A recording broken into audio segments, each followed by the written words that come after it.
کبھی دل میں یہ خیال ہوتا ہے کہ یار میں ایک گناہ ہے مثال کے طور پر، تو میں کوشش بھی کرتا ہوں، توبہ بھی کرتا ہوں، اور توبہ کے وقت میں دعا بھی مانگتا ہوں، یا اللہ آئندہ نہ ہو مجھ سے یہ حرکت۔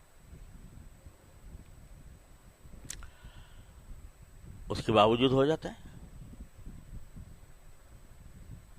تو جب میں نے اپنے اللہ کے سامنے گزارش کر دی، اللہ تعالیٰ سے میں نے مانگ لیا، پھر کیوں اللہ میاں مجھ سے،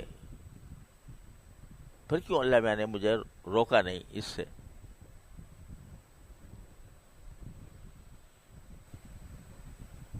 اللہ تعالیٰ کی حکمت اور مشیت تو وہی جانتے ہیں، ہم اور آپ کہاں تک اس کی حکمت اور مشیتوں کو سمجھنے کی کوشش کریں گے۔ لیکن اللہ جل جلالہ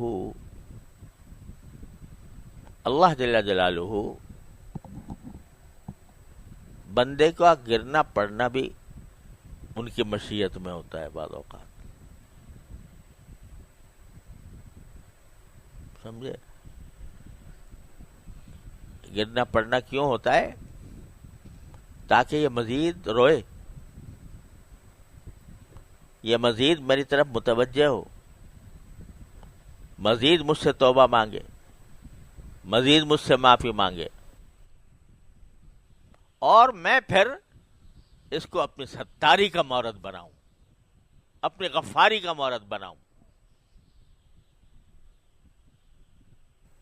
اس لیے بھی کرتے ہیں اللہ میں بعض اوقات۔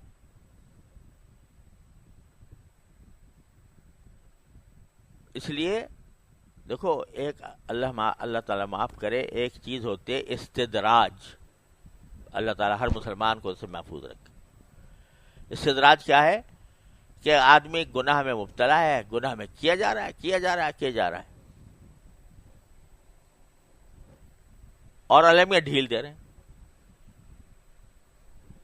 اچھا بھائی اور کر۔ تو اللہ بچائے، جو غفلت کے ساتھ ہوتا ہے، یہ استدراج ہے، بڑی خطرناک چیز ہے۔ اللہ تعالیٰ ڈھیل دے رہا ہو کسی کو، اس کی علامت یہ ہے استدراج کی کہ ایسے آدمی کے دل میں فکر ہوتی ہی نہیں،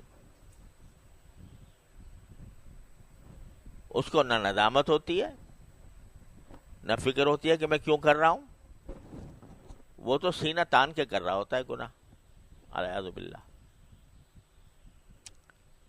وہ تو ہے بڑی خطرناک چیز۔ اور ایک وہ ہے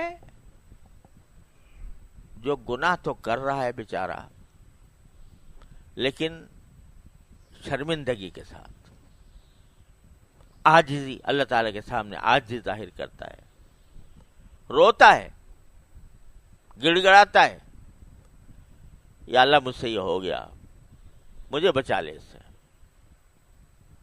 یا اللہ مجھ سے آئندہ میں اس گناہ میں مبتلا نہ ہوں۔ آج کل کے جو گناہ ہے وہ نظر کا گناہ سب سے خراب ہے، تو میں اس کی خاص طور پر، اور بھی غیبت سب پتہ نہیں کیا کیا ہم مبتلا رہتے ہیں جن گناہوں میں۔ اب ہم جیسے لوگ جن کا بہرحال کچھ نہ کچھ کسی بزرگ سے تعلق ہے، کسی کا پاس بیٹھنے کا موقع ملا ہے، کچھ دین کی تعلیم حاصل کی ہے، کچھ تعلیم دے رہے ہیں، تو ان سے یہ توقع تو مشکل ہے کہ وہ ان کو نماز چھوڑنے کا گناہ کریں گے، یا وہ معاذ اللہ شراب پی لیں گے۔ لیکن جو گناہ پھیلے ہوئے ہیں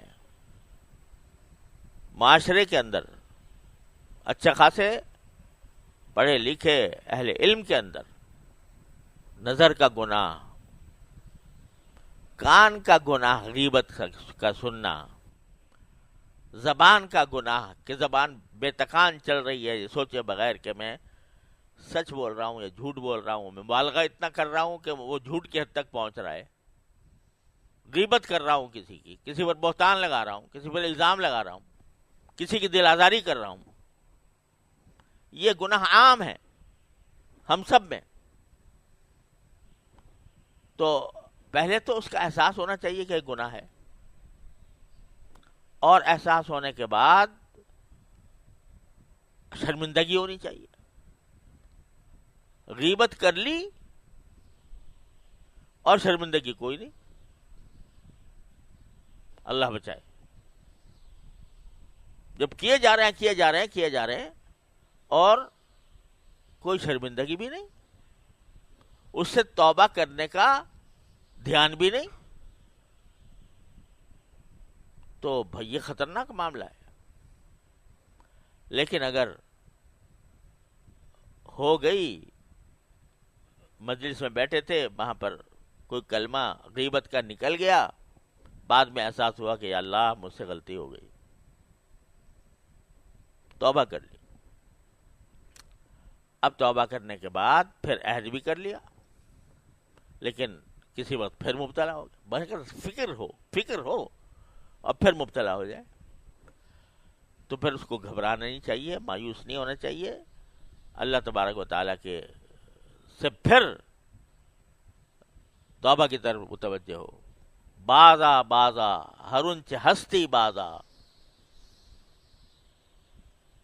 گر کافر و گبر و بت پرستی بازا، این درگہ ماں درگہ نومیدی نیست، صد بار اگر توبہ شکستی بازا. 100 بار بھی توبہ توڑی ہو، آ جاؤ میرے پاس. تو جب بندہ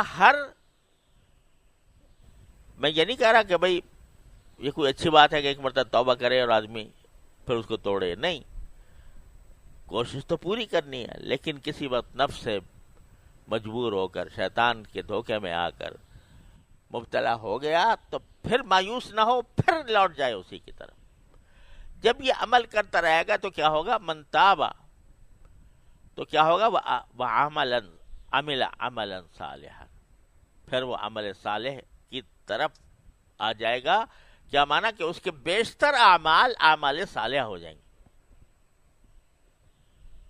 اور جب یہ ہوگا اور اللہ تبارک و تعالیٰ پھر اس کو طاقت دیں گے کہ بالکل وہ گناہ چھوٹ جائے، فَإِنَّهُ يَتُوبُ إِلَى اللَّهِ مَتَابًا، تو وہ لوٹ آتا ہے اللہ کی طرف، ٹھیک لوٹ آنا.